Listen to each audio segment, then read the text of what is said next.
Morning. I'm not a furry. I'm just pajamas. Cold morning. There's rain and snow hitting the windows, and it's April 7th?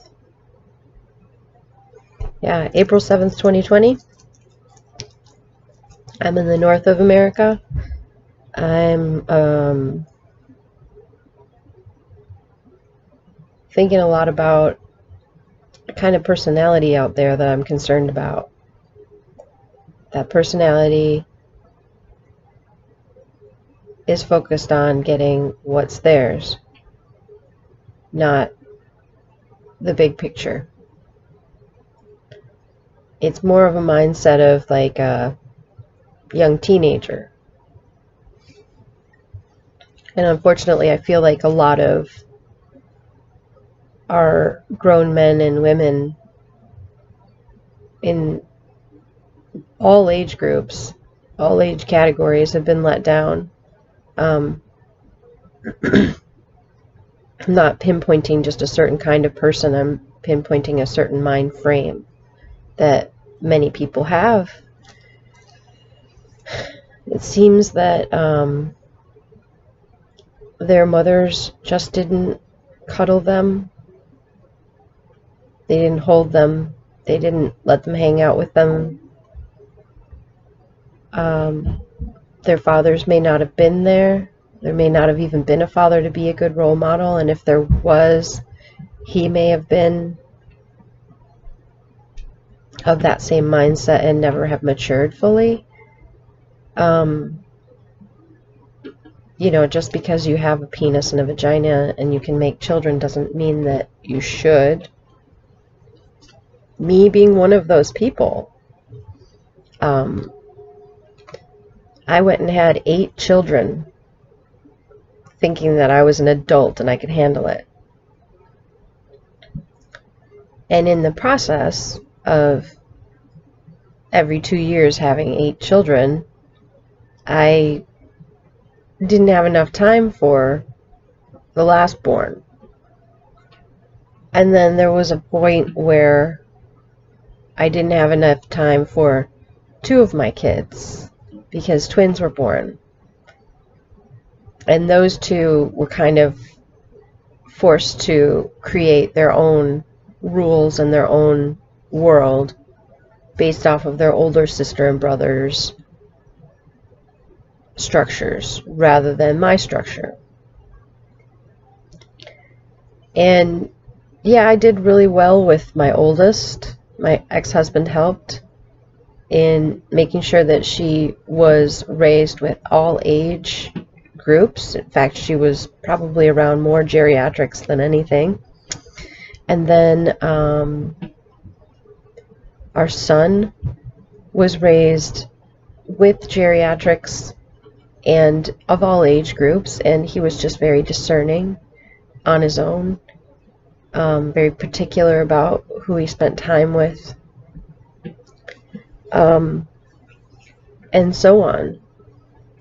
Well, these 2 daughters are now in their teens, mid-teens and early teens, and they have twin sisters underneath them that will be going into this next too. These 2, along with their older teen sister, have had to sort of fight for attention. And so the way that they did was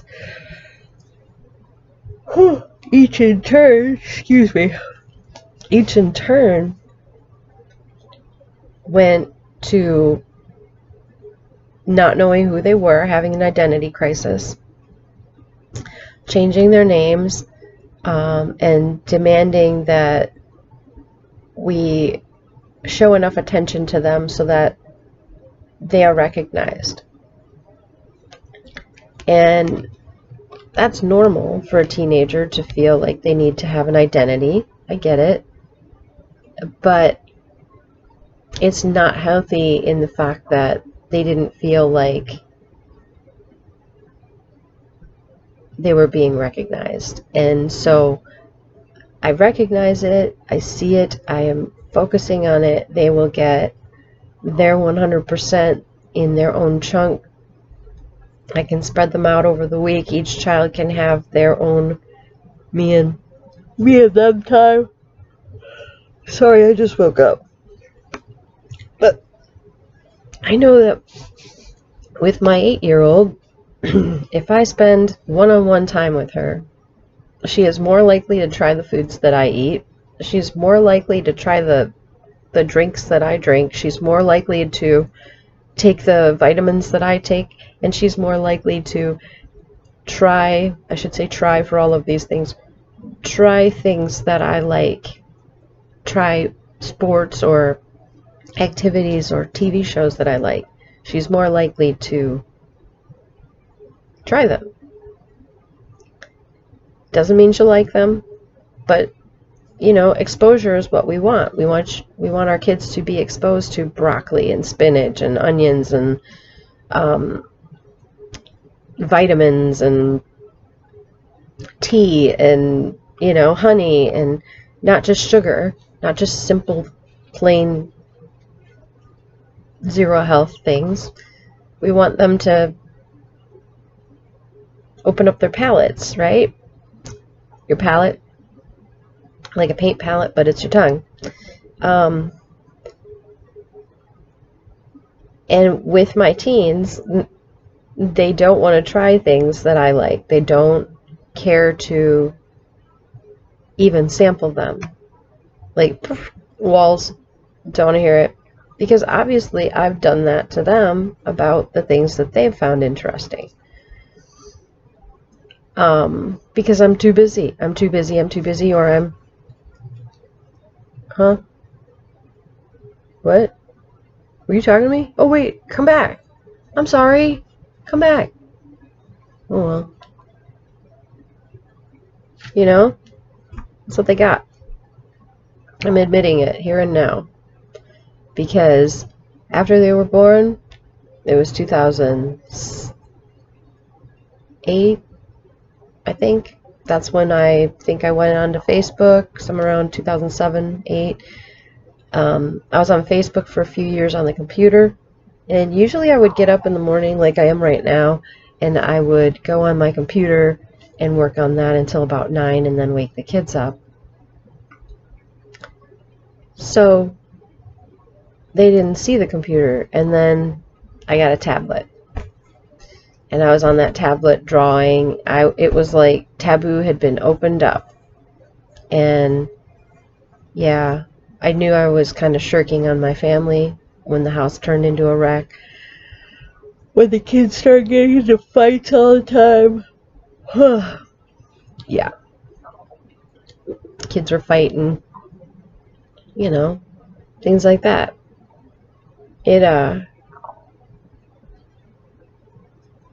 It's a reality now.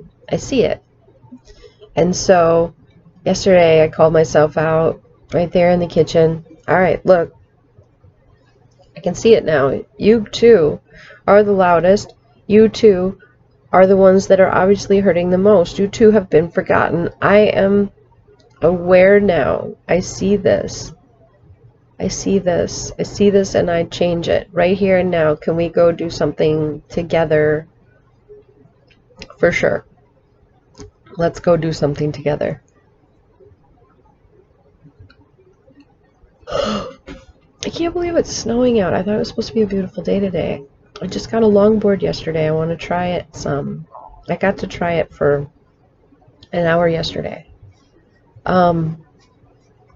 I want to try it a whole bunch more, but I am waiting for my gear so that I don't die riding on it, right?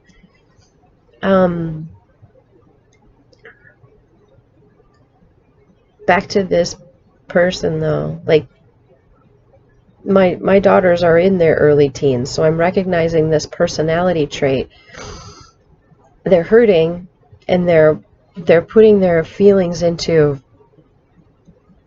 their emotions and their actions, and they're not being witnessed, they're not being recognized, they're not being validated, they're not feeling like they're visible even, so they're acting out.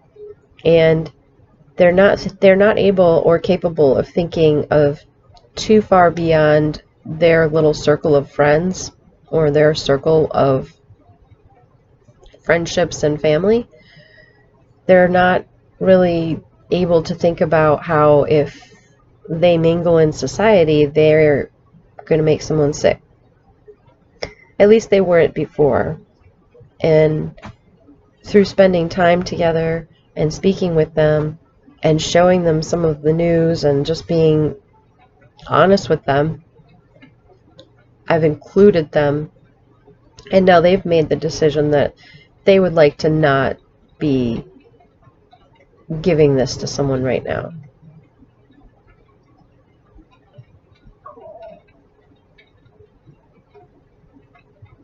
This virus is what I'm talking about.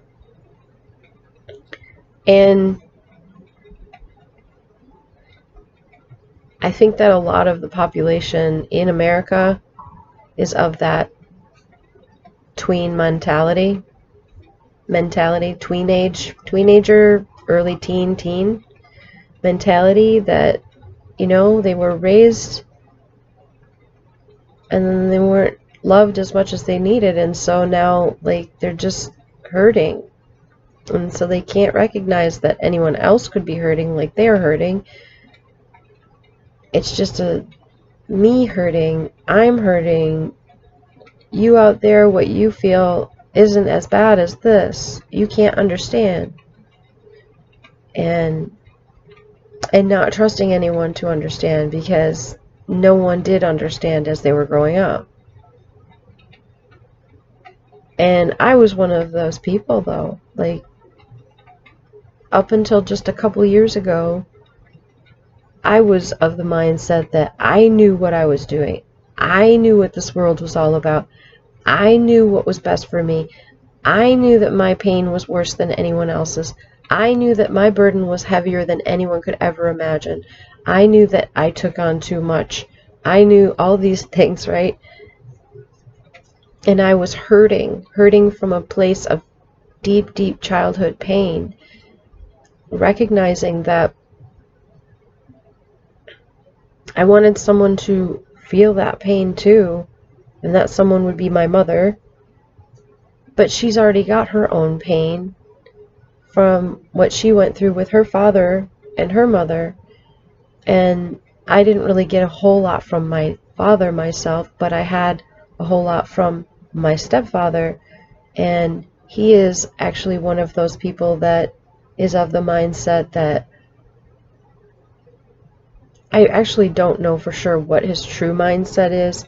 I know that he says that his mindset is what the Bible would say, where you love one another, but most of all only love the brotherhood, and take care of them and let the rest all die. But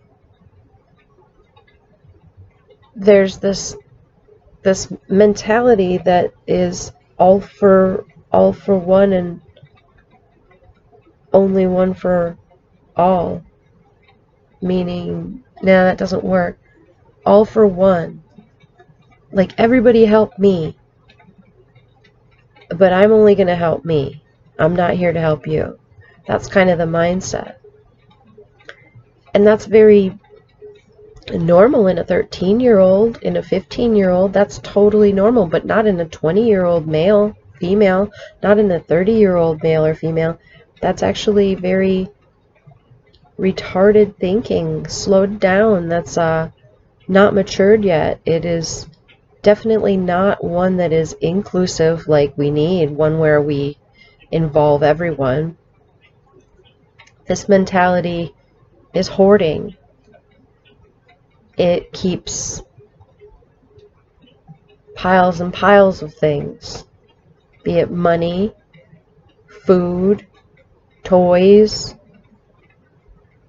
electronics, fashion, shoes, whatever. It is a collection or a safety net, when really it is causing a deficit for others, and there is a huge lack, and there's some sort of inability for this mindset, be it any age range, because it isn't just 20-year-olds and it isn't just 30s and it isn't just 40s. It's a lot of 50s and 60s and 70s and 80s too, and even 90s and 100s. There's this sort of entitlement mindset, and it's only because we've been such an abundant country and we've watched other people reach millions with no teeth in their head and barely any ability to sing or rap, but they still make it. We see people becoming famous with having no intelligence whatsoever, yet they can run and catch a ball. So like we see abundance. We see TV shows where people are buying and buying and buying, and their houses are gorgeous and someone's cleaning the house. We are looking at these fantastic, pristine examples of what our lives could be like, and then we come out of the TV shows and we see what we're really in, and we hate it. And we demand more. And we hate the oppressor, whoever is making it so that we can't have more. We are really spoiled children. We haven't grown up. This country is super young, and it's in the entitlement stage, and it is going to really hurt when it finds out that it doesn't get everything that it wants, and it doesn't get it right now. It's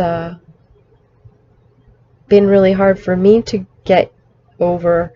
I was married, and my ex-husband and I made enough money for us to go on vacations every year and get the kids clothes that they needed and never worry about finances, really.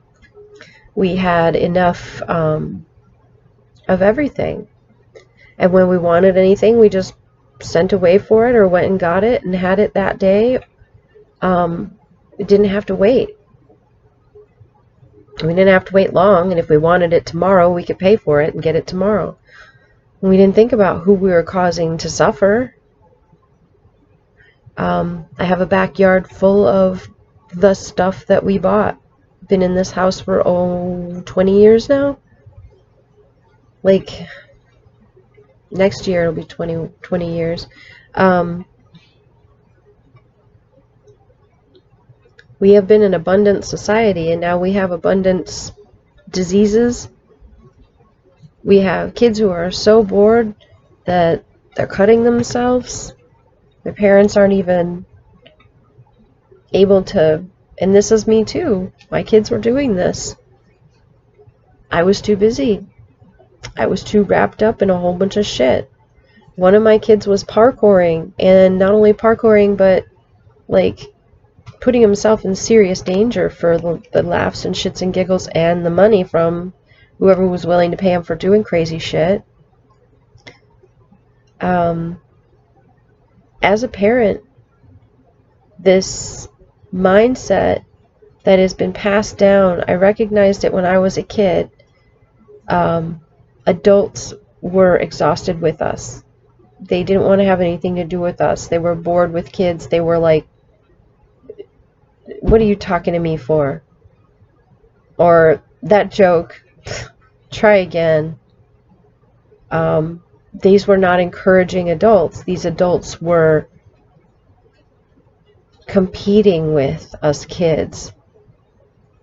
And I think this is an evolution thing. I think this is, it's proof that we are evolving. There's a point where you reach where you think that you know everything, but you really don't. And then you're just stuck in that knowing phase, and you're not willing to address any of the problems that you have, because you can divert your attention into something else.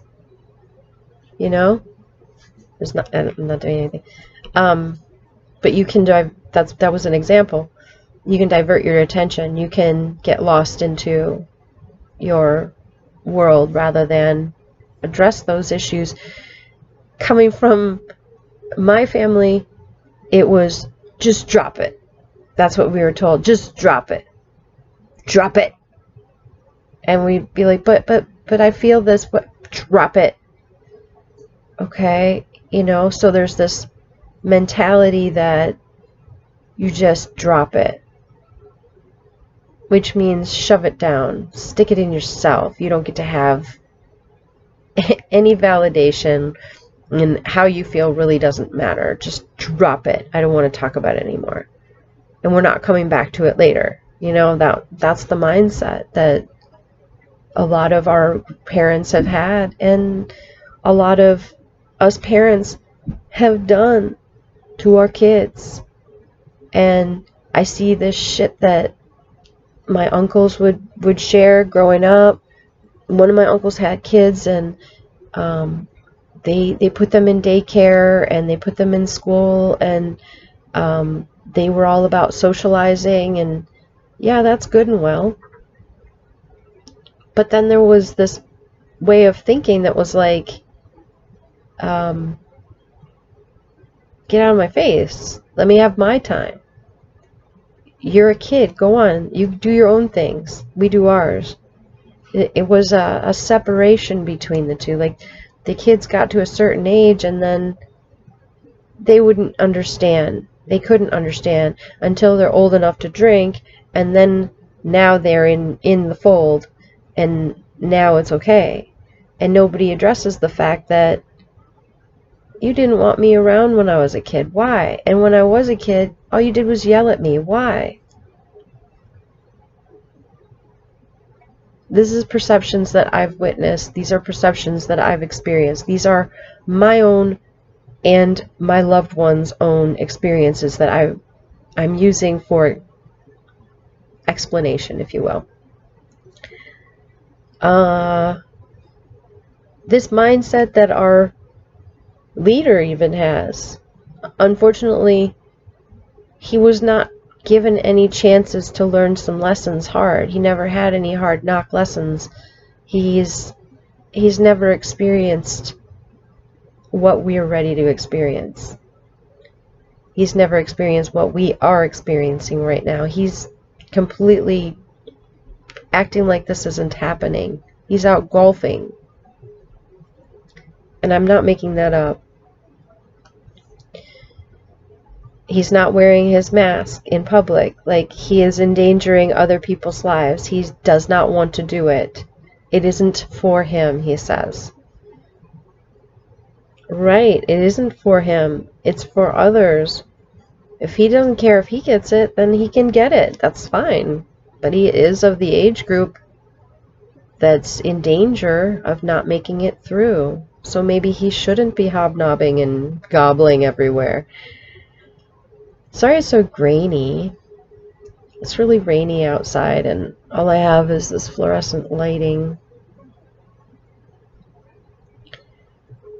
I feel like we need to help these people that are hurting so much. We need to validate them. We need to recognize their pain instead of mocking it, because it's real pain. These simps, some of them are 13 years old. That's normal. But then some of them are 25, 35, 45. Shit, just a few months ago, I reconnected with an old friend who I had forgotten why we had stopped being friends. And I remembered pretty quickly, not too long after reconnecting with him, why. And that was, we're friends. We're friends, we're friends, we're friends. And then he begins to hit on me, and then I feel uncomfortable, and I say, are your intentions more than just friendship? And yeah, what are you talking about? What are you reading in too much? What's going on? What's wrong with you? What, do you think I want to get in your pants? No, I'm just wondering what's going on. Are we still friends? Or are you trying to take this to a new level? What the hell are you talking about?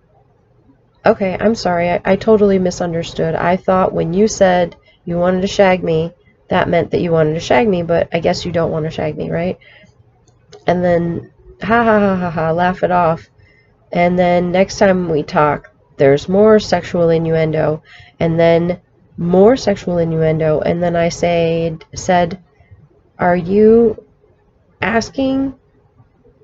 proposing that you and I have a sexual encounter?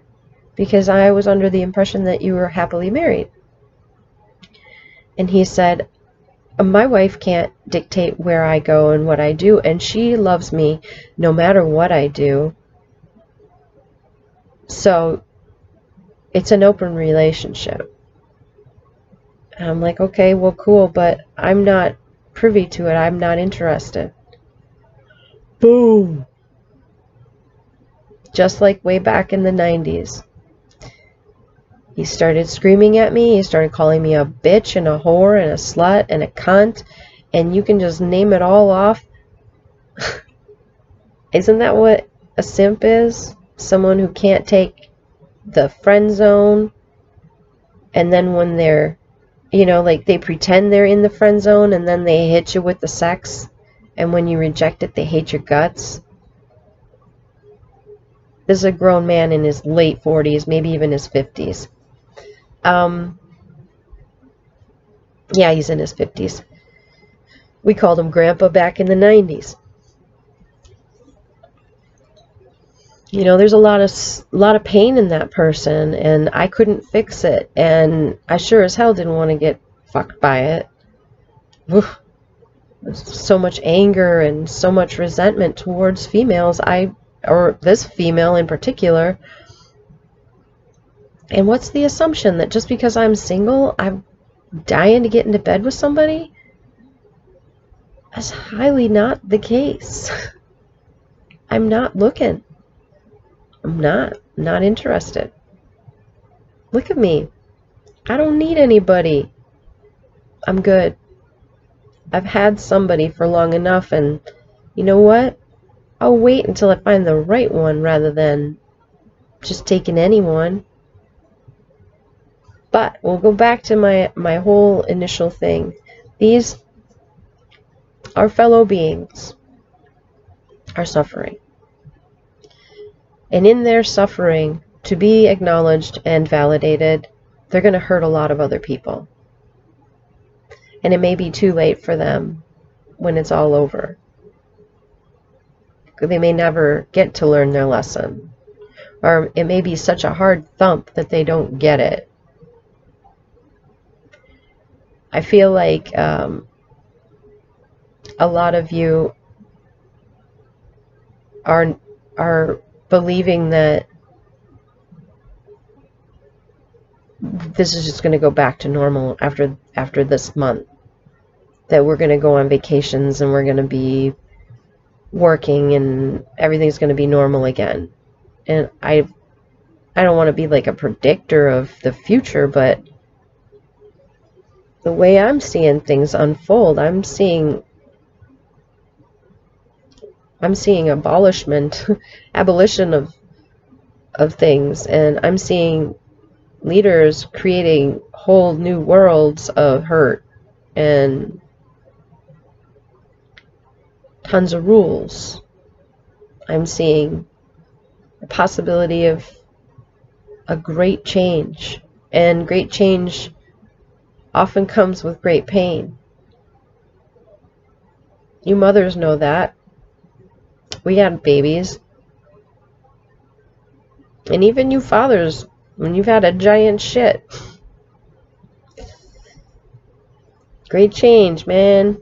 You feel way better after it's done, but during and after, you may be bruised up pretty bad. With a woman, you have a little baby. With a man, you just have a little turd. Just being silly.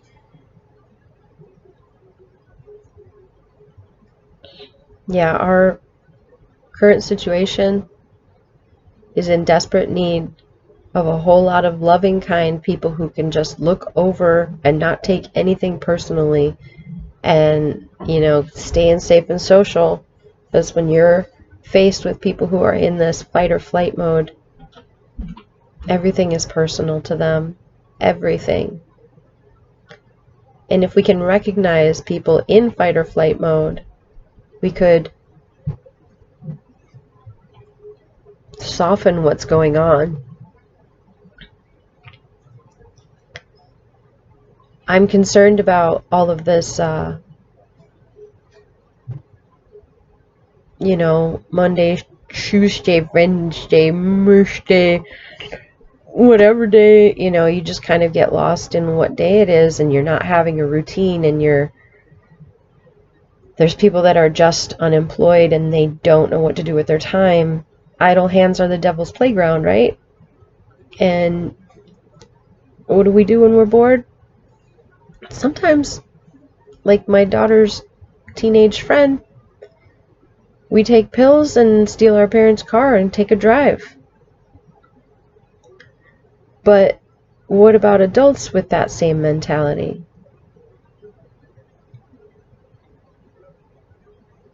Those are the ones that we need to be there for. Those are the ones that we need to talk to. Those are the ones that really need kindness. And they're not going to be dishing out kindness. They're not. And so right now we need to strengthen ourselves up and learn ways to work with our families in taking them from shutdown out of fight and flight with safe and social. And with safe and social, we need to just listen, be there for them, placate them a little bit, because it's going to have to happen to calm them. But don't placate them to the point where you're forgetting about your own boundaries, forgetting about your own safety. Don't placate people to where you're actually feeding into and enabling them to continue being negative and greedy, or whatever it is that they're in, whatever mentality they're in. I wish that this could be taught to police officers right now. If we can get people out of fight or flight and into safe and social, if we could just have a portable room that has a screen in it with a beach on it and the sound of waves, and just be like, hey, look, I know you're shitting yourself right now and this is all bad, but let's go sit in the sand right here and just relax and breathe and not be in all of that over there. And let's talk, or you just talk and I'll listen. These are things that would help. Police officers, they drop out of safe and social and have to process things in fight or flight. Oftentimes it's just fight mode, not flight mode. And I know there is a a helper mode too. And that's what I'm calling on, is that when we are in fight or flight, let's also grab for that helper mode. We have to be willing to recognize when someone is just simply hurting and not, I don't know if that's even possible. I'm not a scientist. This is where I'm coming from. I've just learned of polyvagal, which is the vagus nerve from, our amygdala all the way down to our tailbone, is this nerve, and it is enmeshed in all of the organs, enmeshed in our heart, enmeshed in our lungs, all the way through our body. And this damn thing is like the sensor. It sends the information to the brain that says kick out cortisol. It sends the information in the brain, endorphins, adrenaline, serotonin, melatonin. Boom. It floods the body, the system. It sends it all out with it. It responds to everything that has conditioned you since childhood to react. And it also is when you see a baby on the table, brand new baby, and you lay the baby down, it reflexes. It is innate. It is built in us, and there is nothing we can do to escape it except death. It is there for our survival. And so in that vagus nerve, safe and social, right here, it shows that we are safe and social, right here and here. And then fight or flight, you start to see, I mean, you can still see fight or flight. You'll see people out on the street, in the stores, their eyebrows are worried, their faces look angry or worried, you don't know the two. Excited or fearful, you don't know the difference. It's the same freaking face. You, depending on your perception, you could be like, why is everybody mad at me? Or you could be like, oh my God, everybody's scared in here. You can feel it. As soon as you tap into it, you can feel it. It is also you. It's very contagious. Just like you see a plant, one leaf is withering, the other leaves are withering, they're all together. The plant is dry. It is all one plant. We are all one being on this planet.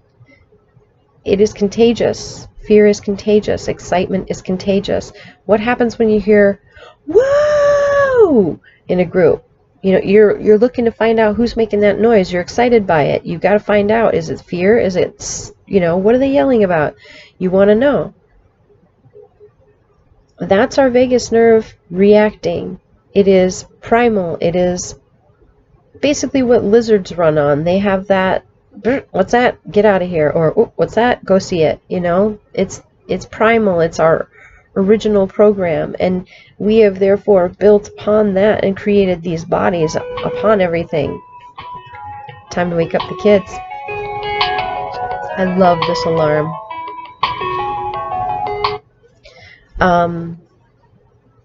Yeah. So today we need to definitely try our damnedest to recognize the mindset that is immature, that is really hurting right now. And there's nothing wrong with immature. It is just how it is, damn it. Don't look down on it. Don't make judgments on it. Just recognize it for what it is, and then act accordingly. If you recognize that someone is volatile, and if you say something to them, they may just lose their shit. Maybe don't say things that are going to make them lose their shit. Don't become a troll. And we're in this together. We've got to focus on being the kind of people that we are all hoping will be there for us. Stay safe and social, guys, if you can. If you can't, recognize that you're not safe and social and go into another room, take a walk, take a shower, take a nap, breathe, and then come back. The conversation can be picked up again at another time. There's no need to take care of it right this minute anymore. No more. Be well, you guys.